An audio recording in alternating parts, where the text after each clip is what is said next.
गौतम अडानी 24 जनवरी 2023 दुनिया के तीसरे सबसे अमीर इंसान, वेल्थ $120 बिलियन। तभी एक रिपोर्ट आती है एंड सब खत्म। The Adani saga tremors in a business sense that have actually been hitting that group. 24 जनवरी को हिंडनबर्ग की रिपोर्ट आते ही अदानी ग्रुप ने इसका खंडन कर दिया। A major short seller, Hindenburg Research.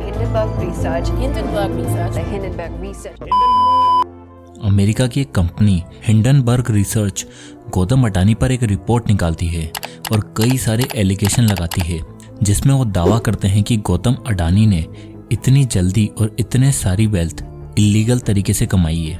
तो बस फिर क्या था, मार्केट में अफरा तफरी मच जाती है और अडानी ग्रुप के शेयर प्राइस गिरने लगते हैं और कुछ ही दिनों में गौतम अडानी जी अपनी आधी वेल्थ यानी कि लगभग $60 बिलियन गवा देते हैं और वो दुनिया के टॉप 20 अमीर लोगों की लिस्ट से भी बाहर हो जाते हैं। पिछले कुछ दिनों में अडानी जी ने जितनी वेल्थ खोई है उतनी वेल्थ तो कई देशों की टोटल जीडीपी मिलाकर भी नहीं होती। और अगर आप गौतम अडानी की नेटवर्थ के चार्ट को देखोगे तो वो कुछ इस तरह दिखेगा, जहां पिछले 10 सालों में उन्होंने जितनी वेल्थ बिल्ड करी है कुछ ही महीनों में आधी से ज्यादा तो गवा भी दी है। बट आखिर ये हुआ कैसे? ये हिंडनबर्ग रिसर्च है कौन जिसकी केवल एक रिपोर्ट पर ही अडानी जी ने अपनी आधी वेल्थ खो दी है? तो चलिए सबसे पहले इस हिंडनबर्ग कंपनी के बारे में जान लेते हैं।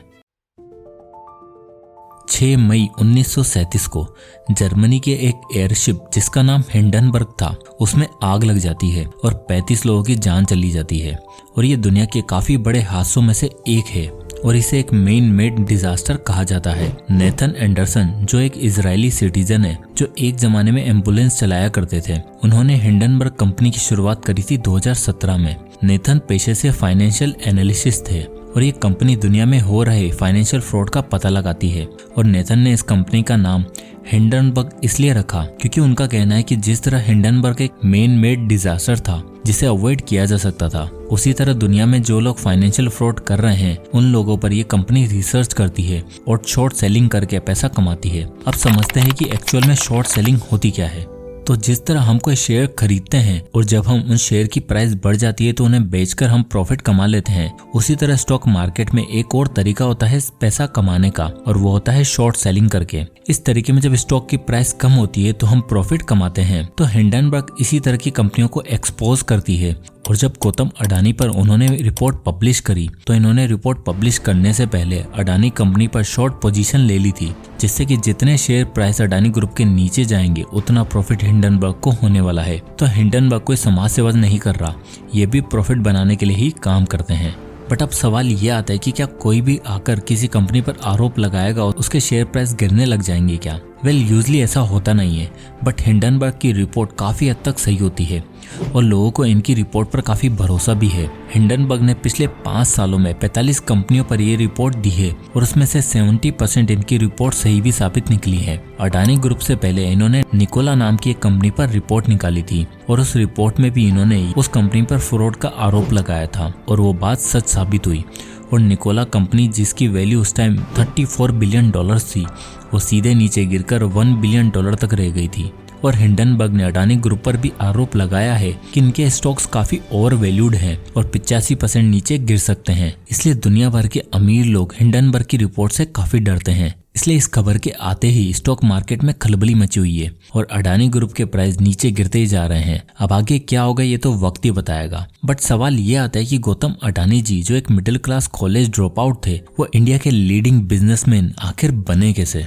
तो इसकी शुरुआत होती है 24 जून 1962 को, जिस दिन गौतम अडानी जी का जन्म अहमदाबाद की गुजराती फैमिली में हुआ था। उनकी फैमिली एक टिपिकल मिडिल क्लास फैमिली थी जो इकोनॉमिकली वीक थी। वो टोटल 7 भाई बहन थे जिनका सारा खर्चा उनके फादर उठाया करते थे, जिनका उस टाइम टेक्सटाइल का काम था। गौतम अडानी ने अपनी स्कूलिंग खत्म करके गुजरात यूनिवर्सिटी से बीकॉम में एडमिशन लिया, पर थे तो वो गुजराती ही और धंधा उनके खून में था और उन्हें पता था कि ये फॉर्मल एजुकेशन डिग्री उनके किसी काम नहीं आने वाली है। इसलिए उन्होंने सेकेंड ईयर में ही कॉलेज से ड्रॉप आउट करके लाइफ में कुछ अपना करने का ठान लिया और 1978 में सिर्फ 16 साल की उम्र में ही वो अपना घर, अपनी पढ़ाई सब कुछ छोड़कर जेब में कुछ 100 रुपए लिए मुंबई आ गए, जहाँ उन्हें पता था कि अपना कोई भी काम शुरू करने से पहले बहुत ज़्यादा सीखना पड़ेगा और सीखने के लिए उन्हें एक्चुअल में काम करना पड़ेगा, जिसके लिए उन्होंने महिंद्रा ब्रदर्स नाम की एक डायमंड ब्रोकरेज फर्म में एक डायमंड सोर्टर की जॉब करी, जहां उन्हें हीरे छांटने का अच्छे खासे पैसे मिल जाते थे। पर वो उन हीरो को नहीं बल्कि अपने बिजनेस माइंड को चमका रहे थे। और उस जॉब के 2-3 साल बाद उन्होंने अपनी लाइफ का पहला बिजनेस शुरू किया, जहां उन्होंने उस जॉब में काम करते हुए डायमंड बिजनेस के बारे में जो कुछ भी सीखा था उसे अपने बिजनेस में अप्लाई करना शुरू कर दिया और अपनी खुद की डायमंड ब्रोकरेज फर्म की शुरुआत करी। और उनका ये पहला बिजनेस बहुत ही अच्छा चला। पर उनकी एक खास बात थी, वो कभी भी किसी भी बिजनेस से फुली कंफर्टेबल नहीं रहते थे। वो एक के बाद एक नई चीज ट्राई करते रहते थे।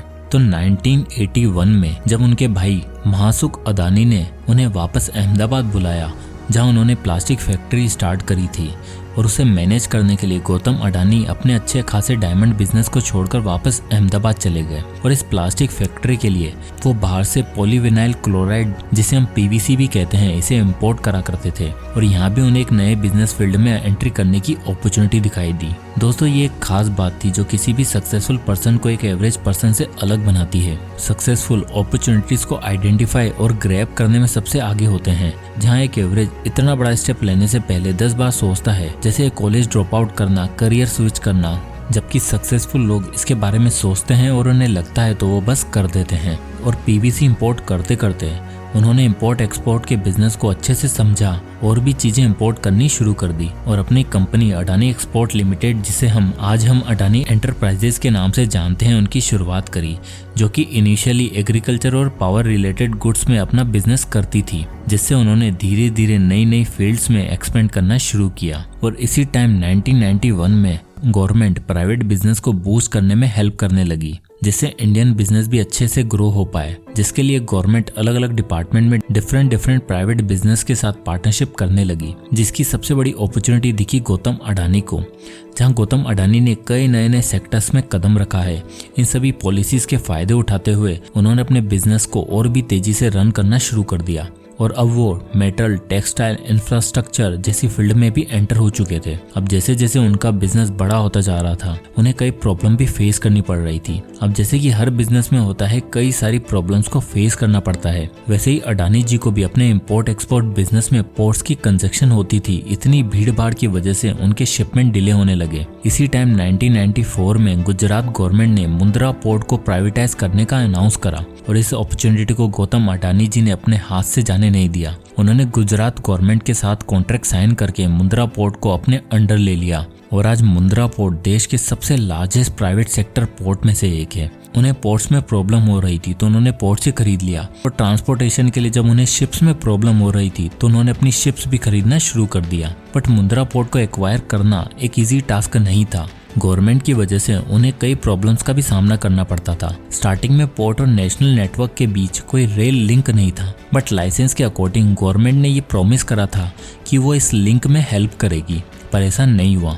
गवर्नमेंट के लिए मुंद्रा सिर्फ एक डॉट था जिसकी कोई वैल्यू नहीं थी, और अडानी इसी की वैल्यू को इंक्रीज करना चाहते थे, जिसमें उन्हें गवर्नमेंट की तरफ से कोई हेल्प नहीं मिल रही थी। पर गौतम अडानी की सबसे खास बात यही थी कि वो ऐसे जीते हैं जैसे हर चीज की रेस्पॉन्सिबिलिटी उन्हीं की हो। वो चाहते तो गवर्नमेंट को ब्लेम कर सकते थे और सैड हो सकते थे, पर वो किसी पर भी डिपेंड नहीं रहते, जो उन्हें सबसे अलग बनाता है। गौतम कहते हैं गवर्नमेंट भगवान नहीं है, गवर्नमेंट रातों रात आपकी प्रॉब्लम को सॉल्व नहीं कर सकती, इसलिए आपके पास जो अवेलेबल है उसी का यूज करें। इसलिए अडानी जी ने गवर्नमेंट का वेट करने की बजाय गवर्नमेंट से लेटर ऑफ इंटेंट लिया और 250 करोड़ स्पेंड करके खुद ही 64 kilometre long railway track build कर दिया। उनकी एक खास बात यह है कि वो सीखने के लिए कभी भी वेट नहीं करते, वो डायरेक्टली उस बिजनेस में घुस जाते हैं और काम करते करते प्रॉब्लम फेस करते हुए उन्हें सॉल्व करते हैं, जो एक रेयर क्वालिटी है, क्योंकि किसी के लिए भी नया काम करना ऑलरेडी बहुत ही आउट ऑफ कंफर्ट वाली बात होती है, जो बहुत मुश्किल लगता है। ऊपर से उसे करने के बाद उसमें कई सारी प्रॉब्लम को फेस करना पड़ता है,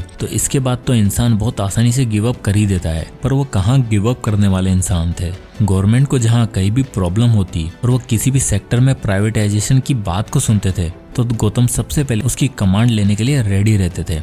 अडानी ने कई सारे बिजनेस को खरीदा। उन्होंने रिलायंस ट्रांसमिशन को 12,000 करोड़ में, अंबुजा और एसीसी सीमेंट को भी खरीदा, इनफैक्ट उन्होंने इंडिया के second busiest airport Mumbai international airport के 74% स्टेक्स तक ले लिए हैं। इतने ज्यादा एक्सपेंशन की वजह से अडानी ग्रुप की कंपनीज के स्टॉक प्राइस पिछले 5 सालों में बहुत तेजी से बढ़े, जहां अडानी पावर 800% तक बढ़ा, अडानी एंटरप्राइजेस 2400% तक और अडानी ग्रीन तो 5000% तक बढ़ चुका है। पर आप जान के हैरान हो जाएंगे कि इतनी हाई ग्रोथ रेट के बाद भी अडानी ग्रुप प्रॉफिट नहीं कमाता, बल्कि सभी एक्सपेंशन उन्होंने उधार लेकर किए हैं, जो कि करीब $40 बिलियन के करीब होता है। इतना अमाउंट पूरी इंडिया की इकोनॉमी का 1% है। और इसके बाद आती है हिंडनबर्ग की रिपोर्ट, जिन्होंने ये दावा किया कि अडानी ने अपने सभी स्टॉक्स के प्राइस को आर्टिफिशियली इंक्रीज करा है। जब भी कोई किसी कंपनी के स्टॉक्स को खरीदता है तो उसका शेयर प्राइस बढ़ जाता है। हिंडनबर्ग का कहना है अगर अडानी ग्रुप अपने कंपनीज के स्टॉक्स को आर्टिफिशियली इंक्रीज नहीं करता तो किसी कंपनी का शेयर प्राइस 4-5 सालों में अचानक 2 से 5,000 तक कैसे बढ़ सकता है। अब इसमें क्या सच है क्या झूठ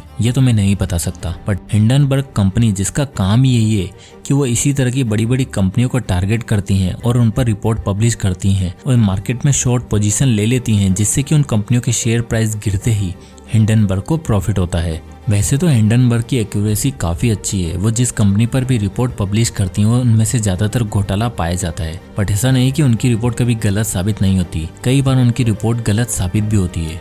अब आगे क्या होगा ये पता नहीं। क्या अडानी जी पर लगे एलिगेशन साबित होंगे? क्या पिछले कुछ सालों में बनाई हुई उनकी सारी वेल्थ खत्म हो जाएगी, या फिर अडानी जी बाउंस बैक करेंगे और वापस से टॉप 3 अमीर इंसानों की लिस्ट में वापस शामिल हो जाएंगे? अब ये तो वक्त ही बताएगा, बट ये सब हमारी इंडियन इकोनॉमी के लिए अच्छी बात नहीं है। जहां हमारी इंडियन इकोनॉमी कोविड के बाद सुधरने की कोशिश कर रही है, पर इस तरह के इंसिडेंट हमारी इकोनॉमी पर बुरा असर डालेंगे। और जाते जाते मैं बस इतना ही कहूँगा, हमें भी कोई भी कंक्लूजन नहीं निकालना चाहिए कि अडानी जी पर लगे एलिगेशन सही हैं या फिर नहीं। हमें बस वेट करना होगा जब तक सेबी और भारत की कोर्ट इस पर कोई फैसला नहीं ले लेती हैं। जय हिंद।